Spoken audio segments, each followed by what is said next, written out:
I love one of the tactics that I use all the time, which is, I don't know, use odd numbers. Why is that a good tactic? I don't know. There's some of these that we don't care why they work, they just work. We had one of the students, and I love it. We're teaching at Georgetown, and the students at Georgetown, this one kid, Saudi. He's studying in the U.S., and he wants to negotiate down the price of his rent on his apartment just because he's in my class, and he wants to try the skills out. So he's doing it for fun. And he's got this great attitude, he's open, he's not afraid of losing, and he literally says, you know, I'm gonna give in anyway, so I'm just gonna go through the process, see what happens. So he's actually got them down to a number.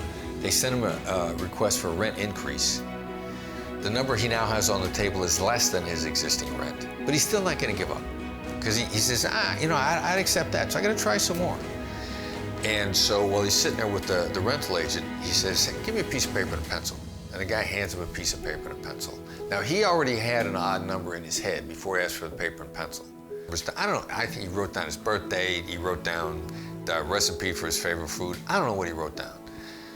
But he wrote all this stuff down, then he looked at the guy and gave him the number he already had in mind, which was a really odd number.